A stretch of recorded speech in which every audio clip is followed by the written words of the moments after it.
Esse é o primeiro episódio do podcast Filha da Mãe. E o tema escolhido é por um motivo muito óbvio. Todo mundo tem a voz na sua cabeça. Essa vozinha aí, que já está narrando, que está me vendo, ouvindo, que narra absolutamente tudo que está acontecendo lá fora ou dentro da sua cabeça, do passado para o futuro e muito mais. Laura, filha da sua mãe, que aliás é minha filha, como é que vai essa vozinha na sua cabeça? Hoje uma voz animada, né? Afinal, a gente está aqui no nosso primeiro programa e acho que seria bem legal, antes da gente falar sobre a voz na nossa cabeça, como é que surgiu a ideia da gente estar aqui juntas, né? Fazendo esse programa que se chama Filha da Mãe. Conta um pouquinho. Pois é, né?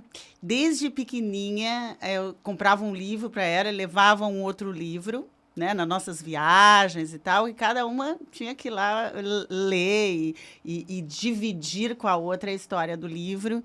E a gente começou a refletir, né? Deixou a nossa voz criar junto com aquelas leituras e tal. Isso ela tinha 6, 7 anos. E foi assim até hoje. A gente gosta de estar dividindo a leitura, as reflexões, o que a gente aprende, e a gente vai trazer isso para vocês, né?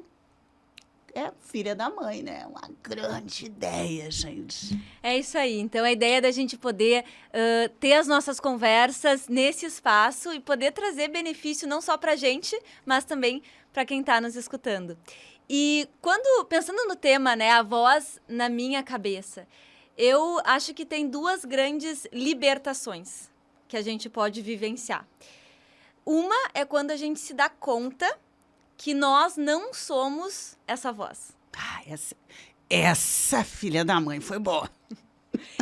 E a outra é quando a gente percebe que esses pensamentos, essa voz, ela é sim um filtro de como a gente vai experimentar a realidade. E a gente consegue aprender a cuidar melhor dessa voz e dos nossos pensamentos para que a gente possa ter um dia melhor, uma semana melhor, uma vida melhor. Né? Então, eu acho que é um tema super especial, como o nosso primeiro tema, porque pode trazer mudanças significativas na vida das pessoas. Bem, tu sabe, né, que eu trabalho há 35 anos atendendo as pessoas. Eu acho esse tema fantástico, porque uma das maiores aprendizagens é quando a gente consegue fazer essa diferença da voz que tu falou. Aqui estou eu e aqui está essa voz que narra, né? Ela tem seus benefícios, ela tem as suas vantagens, mas muitas vezes ela é desvantajosa e faz com que a gente não tenha o desempenho que a gente gostaria, os relacionamentos que a gente gostaria, a felicidade que a gente gostaria. Administrar, entender, tomar consciência dessa voz e administrá-la é uma das aprendizagens mais valiosas no meu ponto de vista. A gente sabe, né? Todo mundo aqui tem milhares de pensamentos por dia. A gente tá aqui, eu tenho certeza que quem tá nos escutando tá aí pensando N coisas. Agora, pra gente começar, como é que é a origem dessa voz, né? Tipo, quando a gente olha o Noah, né? Meu filhinho, ele tem 2 anos e pouquinho, ele tá aprendendo a falar. Como é que é pra ele e como é que é essa evolução na nossa vida desses pensamentos, dessa voz? Então, isso é bem interessante, porque esta voz, ela é a raiz do autocontrole. Né? A gente tem essa voz para ir nos autocontrolando. A criança, como ela é pequena, como tu vê no Noah, que ainda não tem 3 anos, a voz, ela é influenciada, obviamente, pela voz dos pais, dos cuidadores e das outras pessoas que estão mais próximas, né? Que é influenciada pela cultura, pelas crenças que esses pais têm, né? E a criança, no início, ela vai escutando esses pais e vai falando alto. Por isso que tu vê o Noah falando com ele mesmo. E a gente vê crianças falando alto. Num determinado momento, esta voz entra para dentro. Ela vem de fora. A nossa voz começa de fora para dentro. Depois, ela passa o resto da vida narrando o mundo de dentro para fora. Então, hoje o Noah vai como uma esponja infiltrando esses conceitos e vai falando alto, porque quando ele fala alto, ele está entendendo tudo aquilo. Vai chegar um momento que essa voz vai entrar e vai continuar narrando aqui, como é a sua voz até hoje, entendeu? Ela vai narrando todos os estímulos. Hoje a tua voz está alegre porque tu está narrando esse momento do nosso primeiro episódio de uma forma vibrante, de uma forma colocando as nossas ideias que a gente sempre teve aqui para mais gente refletir junto, né? Então, ela tá uma voz legal, né? Tem outros momentos, ela poderia estar ansiosa. A minha ficou em determinado momento ansiosa. Né? Quando a gente estava chegando, ela disse, ai, meu Deus do céu, como é que vai ser? Já teve uma outra narrativa. Depois eu, conhecendo como ela funciona, dei uma controlada, dei uma observada. Rosalia, vai ser ótimo, uma coisa que tu sempre quis. Então, esta voz, ela tem funções muito importantes. Quando ela está no lado positivo, ela faz com que tu não te distraia com tudo, ela te traz para aqui, para o agora, para as coisas que tu está fazendo, ela te orienta, ó, volta para o que realmente importa, muitas vezes. Ela é a voz que vai te ajudar a tomar boas decisões. Então, ela tem o seu valor, né? Agora, ela pode virar um falatório. Aí é uma questão cíclica, né? De pensamentos e emoções negativas que realmente atrapalham. Eu acho que o pessoal já está começando a entender quem é e como é essa voz. E eu acho isso muito interessante, né? O impacto que a história que eu tô me contando vai ter na minha vida, né? Porque os eventos, eles estão acontecendo, os cenários, eles estão acontecendo, e a forma como eu me conto isso vai determinar como eu vou me sentir, e a partir disso como é que eu vou agir, e os meus próximos resultados, e como eu vou ver o mundo, né? Porque se eu tiver uma história que me diz, por exemplo, o ser humano é muito violento. Bom, certamente eu vou ir para o mundo e eu vou enxergar violência, porque existe, né? Então a minha atenção vai para isso e eu vou viver mais disso. Se eu tenho uma história que me conta, o ser humano ele é muito inovador. Nossa, eu vou ir para o mundo e eu vou enxergar inovação por onde eu estiver. Porque existe inovação e existe violência, Total. mas a minha história, ela vai dar um filtro, né? E ela vai me apresentar, assim, o que eu vou vivenciar. Então, como é que a gente se conta uma história melhor? Na verdade, a história, aquela voz lá dos pais, já começa lá, né? Tem 2 caminhos, né? E por isso é muito importante para os educadores. Tem o caminho da ameaça, né? Porque a gente vê o filho chegando perto de algo perigoso e, por amor, às vezes, diz, não toca aí, não pode mexer. Então, uma coisa mais autoritária e de ameaça, ou uma coisa de desafio, porque essa voz ela vai ter esses 2 tons, principalmente quando as situações nos contrariarem. Porque ela existe para o autocontrole, ela existe para nos proteger. Então, quando a gente interpreta algum estímulo externo, ou alguma lembrança, ou a gente começa a se preocupar com algo do futuro, como negativo, ela vem com um tom ameaçador, que começou lá no início, temor, né? E é importante a gente começar a ter consciência dessa voz, porque cabe a nós reeducá-la ou educá-la a ver aquela negatividade, ou aquele estímulo, ou aquele obstáculo como um desafio. Então, tu vê que eu tirei ela de um lugar para um outro, né? Eu tirei da interpretação da violência para a interpretação da inovação. E isso é a forma da gente fazer esse caminho na voz, que eu acho bem importante a gente entender como é que ela pode ser, como é que ela pode ser desvantajosa, e entender como é que hoje eu sou a minha educadora. Porque a educação continua, né? A educação continua.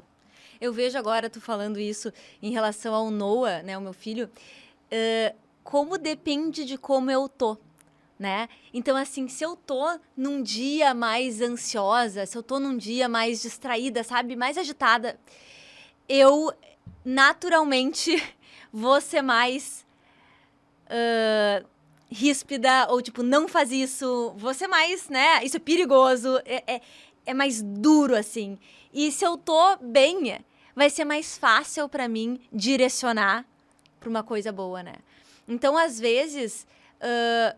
que nem tu falou, de repente a gente não teve pais, no caso eu tive uma mãe, mas a gente não teve pais que conseguiram ter uma voz que nos ajudasse, vamos dizer. Em vários momentos a gente não tem mesmo, né? Mas não significa que a gente não possa, a partir de agora, perceber, né? Perceber, nossa, como é que funcionam os meus pensamentos, que histórias eu me conto e mudar isso, né? Importantíssimo, porque assim, ó, a introspecção é uma grande capacidade do ser humano. O que é a introspecção? Eu voltar para dentro, fazer as minhas questões antes de tomar uma decisão. Tu vê que nesse momento é uma bênção. Né? Se eu soubesse fazer, tem seres humanos que fazem uma introspecção e tomam decisões mais sábias depois dessa introspecção. Então, essa voz é uma bênção. E tem momentos que essa voz é uma maldição. Porque ela está atrapalhada, porque ela está ansiosa. Tem 4 características dessa voz que a gente tem que prestar atenção, porque ela vira falatório cíclico negativo e prejudica a nossa química, a nossa felicidade, o nosso desempenho. Quando essa voz está ruminando muito algum acontecimento, que é a ruminação, sabe? Alguma coisa aconteceu, começa... Foi provado que, por exemplo, quando você está ruminando, os neurônios aqui desse pré-frontal, que é a área responsável pelas funções executivas de tomar boas decisões e com lucidez, eles são roubados. Então, a pessoa não tem aquela mesma lucidez para tomar decisões com o filho ou com qualquer situação. Né? Quando está ruminando muito. Quando está preocupado, com muita preocupação, ocupado com algo... A preocupação e a ruminação são diferentes. A ruminação, tu está olhando para algo que já aconteceu. Preocupação, tu está ocupado com algo que ainda não aconteceu. Né? E ela também pode roubar a tua lucidez. Pode turvar o teu julgamento. Devaneios é uma outra característica que a pessoa, quando ela sai do ar e fica devaneando, ela começa a consumir energia. Né? Devaneio é sonhar acordado com nada específico, né? E fica muito tempo ali. E se imaginando noutra vida e tal, também foi provado que dá um desgaste. Mesmo quando é bom, né? Isso é mesmo quando é bom, mesmo quando é bom, pode é ser uma desgaste. Boa história e mesmo assim tu tá tendo um desgaste energético, né? E pra mim, isso é muito legal tu ter falado, porque eu já me contei muitas histórias. Eu falo alto, né? Então a minha conversa, ela é alta muitas vezes e com gestos. Então tu imagina, se me encontram na rua, eu sou a louca. E por muito tempo eu achava isso, assim, era o meu jeito. Porque aquilo que estava acontecendo dentro da minha cabeça, eu tava meio que pra fora. Mas eu comecei a perceber que era numa quantidade. Eu fazia isso muito quando eu era menor. E me tirava energia, né? E com o tempo, eu vejo que isso foi diminuindo, assim, em função de algumas práticas. Mas continua, são as 4 coisas. As ruminações, preocupações, devaneios...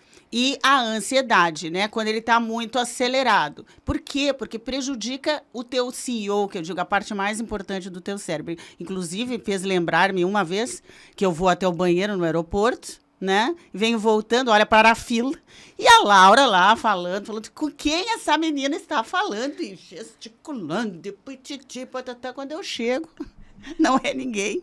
Eu digo, olha, seria bom, assim, a redução desse espetáculo de voz interna, né? Lembra disso? Impressionante. E era bom, entendeu? Eu gostava de fazer aquilo, sabe? Mas, enfim, eu comecei a me dar conta que eu não tava na vida, eu tava na minha cabeça. Por mais que a história fosse boa, né? Não é a vida, né? E o devaneio nada mais é do que um escape. A pessoa que está devaneando muito... Eu recebi uma paciente que ela devaneava sobre relacionamentos e tinha muita preguiça de se relacionar.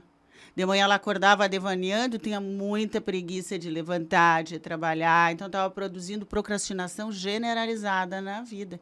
Né? Porque esse devaneio, ele consome a energia da atuação, de estar aqui na realidade.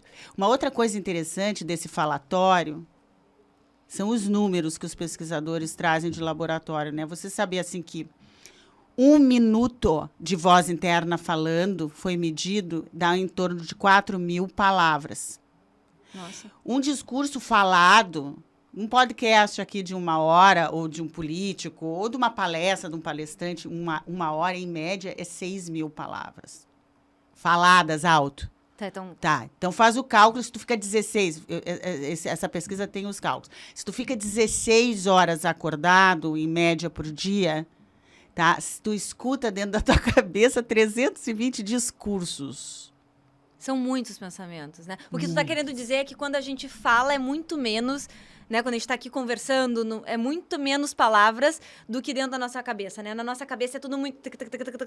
É muito rápido, né? E tu consegue Muitos entender que pensamentos, muitas a palavras. pessoa que está já com uma ansiedade, ou devaneia muito, está muito preocupado, ruminando, a velocidade ainda aumenta mais. Entendi.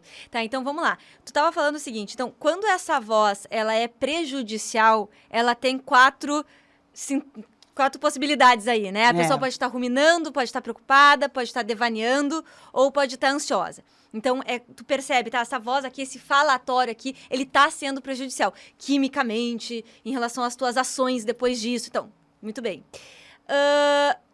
E uma coisa que eu noto, porque tu tava comentando, né? Essa voz, ela pode ser boa também. Ela pode ser uma voz boa. Sim, eu concordo com isso, mas eu também noto, e queria que tu comentasse, que quando eu diminuo a intensidade dessa voz, seja ela boa ou ruim, simplesmente quando eu tenho mais espaços de silêncio, eu tenho respostas melhores. Me parece que existe uma inteligência, uma sabedoria que ela não vem diretamente da minha razão, voz. não vem diretamente da minha cabeça, como se fosse isso, né? É como se eu tô muito aqui, se eu tô muito na minha mente, pode ser que sejam pensamentos legais, pode ser que não, mas quando eu diminuo a intensidade da minha atenção aqui, e a minha atenção tá mais aqui, vai vir respostas de mais qualidade. Nem sempre é possível, mas... Não, acho que tu captou muito bem. Essa colocação da Laura, a gente pode ver assim como é que está lá dentro, rolando do teu corpo, pelos estudos da neurociência, pela psicologia. O que acontece? Quando tu está muito... geralmente, essa voz, ela existe para te proteger e te dar controle. Então, ela fica narrando o que está acontecendo. Quando existe possibilidade de estímulos reais ou imaginários, que pode nem ser real, de ameaça, ela acelera, né, com uma boa intenção. Só que pode entrar num ritmo que te tira o quê? O teu bem-estar, que te tira o quê? O teu centramento, que te tira o quê? Lucidez. Então, ela está ali e tu está escutando muito, porque ela está falando contigo. Não é um bom momento para tomar decisões, mas muitas vezes a maioria das pessoas acha que é ela mesma que está fazendo isso. E é esse processo todo acontecendo. Existem vários métodos. Um deles é esse. Eu paro e eu encontro um lugar, ou uma técnica, ou uma forma de eu me distanciar. Tu faz um distanciamento. E tu sai lá dentro do cérebro da região do medo, da região da produção do cortisol e do estresse, quando tu faz esse distanciamento. Seja por uma respiração, seja porque tu conversou tu mesmo com a tua voz e disse, calma, não é o momento. Sentou no banco na frente da praia. Observou algo que não seja ela, as ondas do mar, né? E dali a pouco tu entrou num outro lugar, a informação está entrando num outro lugar no cérebro, que vai produzir uma química que a gente chama de acetilcolina de calma. E também tem estudos, né, Laura, que daí tu tem o quê? Abertura, conexão. Então, tu pode ser acometida de informações privilegiadas, acometida de informações melhores, recordar melhor, lembrar algo que tu leu melhor. Né? Que tu leu um filósofo legal, uma coisa legal que tu leu. E tu volta a ter aquela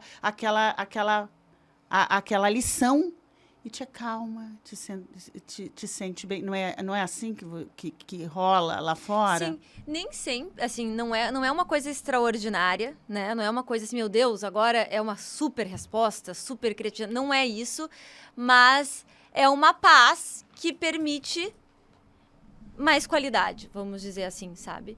E eu venho percebendo que quanto mais eu invisto em aumentar o tempo que eu passo aqui, e não tanto aqui, é assim que eu consigo falar sobre, melhor, sabe? Mais a minha vida tem qualidade. É porque tu também, isso é muito interessante, a dissociação da mente e do corpo, né? Existem técnicas, né, como o próprio yoga, ou outras técnicas, né? Uma corrida, ou outras, assim, sair daqui e vir para aqui, que é as sensações e é o corpo, né? Porque isso é um distanciamento da mente. E às vezes a gente se distanciar desse falatório é muito saudável. Outras vezes, e a capacidade de introspecção é muito legal poder se escutar, né? Poder se entender. Então, tem momentos e momentos, como eu disse, bênção ou maldição. E aí me lembrou o caso da neuroanatomista, né? Neuropatologista, anatomista, Jill Taylor, uma americana, que ela estudava anatomia do cérebro até para ajudar um irmão dela que era psicótico.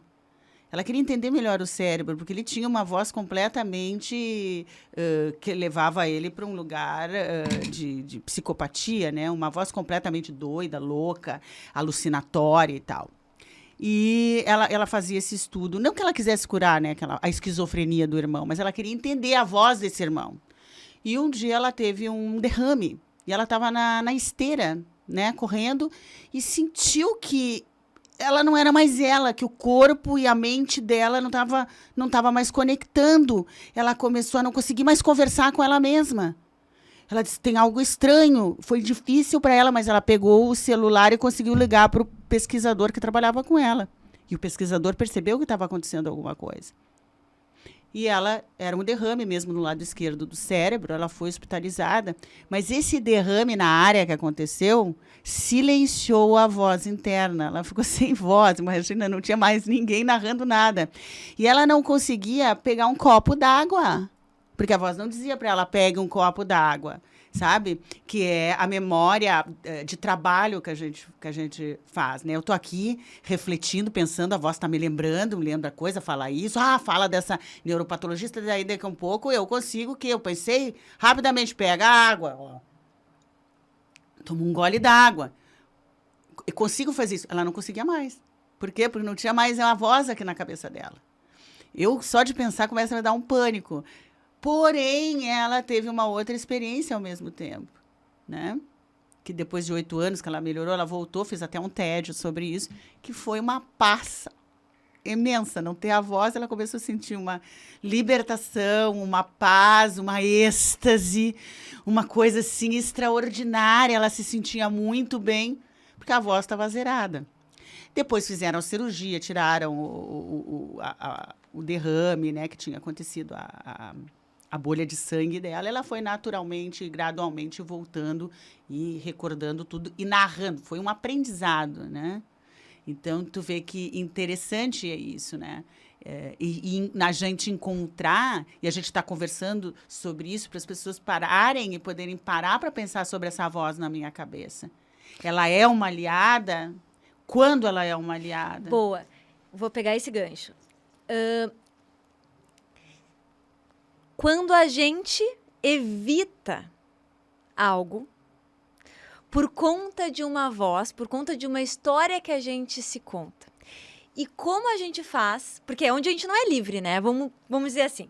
Quando eu evito alguma coisa, ou quando eu estou me defendendo demais de algo, é um bom sinal de que diante desse cenário, dessa pessoa, deste assunto, eu ainda não me sinto livre, né? E eu tendo a ter experiências repetitivas. Experiências repetitivas porque as minhas histórias são repetitivas. Eu queria que tu desse um exemplo, que tu contasse, né, de como é que eu faço quando eu tenho uma história que eu percebo ela, eu tô vendo, nossa, eu tô me repetindo aqui. Como é que eu mudo isso na prática? Gente, agora ela me lembrou essa história, aconteceu recentemente. Então, estava no fim de semana e um amigo que eu não via há muito tempo, passou a pandemia, não via, disse que estava no Rio e me convidou para sair e tal. E eu contando a mesma história, estava cheia de coisas para fazer, contando a mesma história para mim, que é o seguinte: não, inventa uma desculpa, tu tá cheia de coisa para fazer. E ele é muito intelectualizado, acaba te contando um monte de coisa, tu acaba ficando envolvida com aquilo. Não vai. Então, a minha conversa foi, não vá. Aí eu peguei e menti. Uma mentirinha inocente. O que eu vou dizer? Eu tô num retreat nesse final de semana, né? Eu tava realmente estudando, fazendo as minhas coisas, mas assim, dei uma enfeitada. Não, eu tô trabalhando nesse final de semana. E ele disse, tudo bem, eu vou passar a semana inteira aí. E eu tive que parar, respirar e conversar com essa minha voz. Tu vai seguir nesta linha, Rosalia, de mentir agora? Qual vai ser a tua próxima mentira da semana? Né? E será que é assim mesmo? Tu gosta, tu adora essa pessoa. Então, encontra um horário e vai com outros olhos. Tu não tá no momento da tua vida que tu quer... E ele é uma pessoa muito inteligente. Tu não tá no momento da tua vida que tu quer descobrir pessoas que tenham algo a mais. Porque eu tô nesse momento da minha vida de buscar encontros com pessoas que são melhores do que eu em alguma coisa. E ele é. Eu digo, então vai com esse olhar. E aí eu fui, já mandei um áudio, mudou. Eu controlei essa minha voz repetitiva e ela deu um outro tom para esse encontro. E tu imagina que eu já na segunda já me encontrei com ele, com esse olhar diferente de detectar o que ele é a mais de mim, o que ele tem de bom para me entregar. E foram 2 horas, assim, muito gostosas, de alta curtição. E eu agradeci muito eu ter tido a consciência de parar essa voz e ter ido nesse encontro. Isso é muito legal, porque isso é mais uma comprovação, né? Eu sei que a gente já conversou muito disso, então a gente sabe, mas eu desafio as pessoas, né, que estão aqui escutando a se colocarem numa experiência dessa forma, né? Então, tu tinha um cenário, tu tem um amigo, tu tem uma crítica em relação a ele, e em função disso tu evita ele, tu não vai ao encontro porque tu acha que tu vai encontrar aquela mesma questão que vai fazer tu se sentir mal, vamos resumir assim. Aí tu diz, quer saber? Eu vou ir com outro olhar. E aí tu vai com uma estratégia. Tu vai com uma pergunta na tua cabeça. Uma pergunta, por quê? Pra não ser a outra história, né? Tu tá substituindo, né? Porque tu tá substituindo aquela história que iria ser padronizada por uma nova pergunta. O que eu posso encontrar nesse ser humano aqui que é melhor do que em mim, né? O que ele pode me apresentar? E aí tu encontra algo. E é assim, é uma coisa fantástica, porque esse exemplo que tu me pediu e a que eu me lembrei agora, ele serve para todas as coisas. Eu estava antes, eu digo técnicas, eu uso técnicas de antecipar eventos, entendeu? Eu antes de uma reunião, eu já tinha também a minha voz padrão e a minha experiência com essa pessoa de reuniões que eram adiadas. Então, eu estou indo para uma próxima reunião e esperando atraso da reunião, o que eu comecei a minha voz pensar? O que a minha voz começou a dizer na minha cabeça? Ela começou de novo, tá vendo? Atrasar de novo. E tu quer parceria com essa gente? Não pode. Por que tu não me lembra? E eu, Rosalia, para agora. Tu quer ou não quer? Eles não são uma boa parceria? São. Tu quer ou não quer? Quero. Por que tu não projeta com as tuas técnicas, projeta como é que vai ser essa reunião? E aí eu comecei a projetar. Eu quero falar sobre 3 pontos. Eu venci a minha voz e o meu padrão repetitivo, crítico. Porque a minha energia para essa reunião, o meu olhar, a minha energia, a minha postura, se eu fosse com aquele jeito, já seria de não parceria ou de achar algo ruim, entendeu? Como eu fiz essa parada estratégica, peguei 3 pontos, foi uma reunião incrível. Uma reunião incrível. Então, eu concluo que é quando você consegue ter consciência desta voz e os momentos que elas não estão na melhor performance, que elas estão crítica ou repetitiva ou ruminadora ou com muitas preocupações ou devaneando muito, e você para e consegue interferir do seu jeitinho. Eu falei, olha aqui, Rosalia, para com essa cachaça, que é o jeito que eu falo comigo. Para com essa cachaça, mulher. Tu quer ou não quer parceria com esses caras? Quero. Então para de pensar assim, porque senão tu não tem mais chance. Não tem chance. Senão você não é um ingrediente que coopera para o sucesso dessa parceria.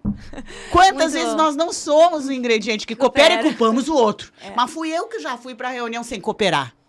Muito bom. Eu lembro de uma coisa muito interessante que aconteceu comigo, que era o seguinte. Meu namorado, a família dele e ele adoram o assunto política, tá? Eles adoram. E, obviamente, que quem adora o assunto político adora um debate, adora uma guerra, né? Porque é o que acontece, pelo menos na minha experiência, eu vejo isso acontecer com quem gosta desse assunto e tá tudo certo. Só que, assim, ficava sempre pesado, né? E eu comecei a evitar. Eu dizia, nossa, a gente vai se encontrar e vai ter o assunto e vai ficar pesado e vai ficar chato. Porque o que acontecia? Eles começavam o debate e dava pra ver que eles gostavam. Porque dava, sabe? Alguém dava uma pista de que o assunto podia ser esse, o outro já pegava e começava, assim, aquela fumaça, aquela excitação, aquela coisa se formar, assim. E eu ficava ali, começando a já me mexer. Ai, meu Deus, pra que esse assunto? Não precisa, não vai dar em nada. Por que eles estão fazendo isso? Tentava mudar o assunto. E via que a luta começava dentro de mim. Eu começava uma luta interna também, né? E aí eu me propus, né? Olha, da próxima vez, eu vou simplesmente observar. Eu vou realmente observar.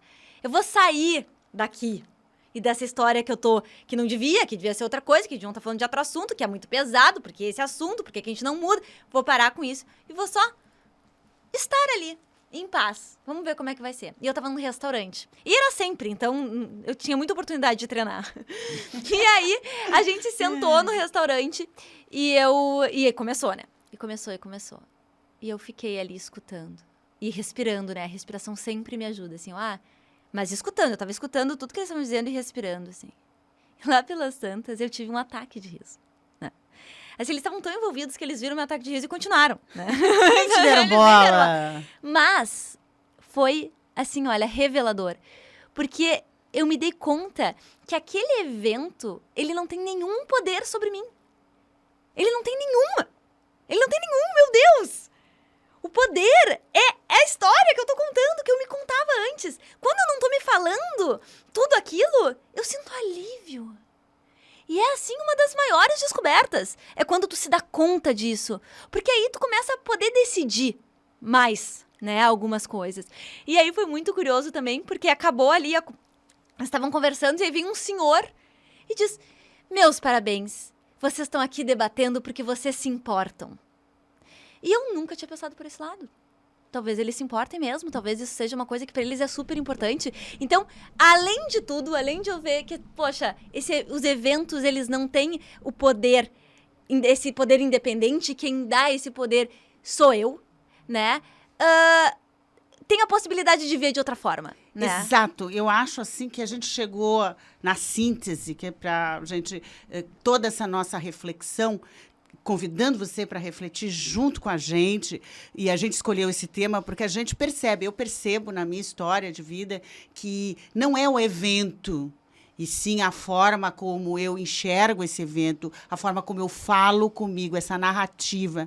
Se eu tiver mais controle dessa narrativa, eu posso experimentar daquele evento, mesmo que eu já tenha experimentado toda a minha vida, aquela família daquele jeito. Ou mesmo que eu tenha experimentado o meu irmão sempre desse jeito.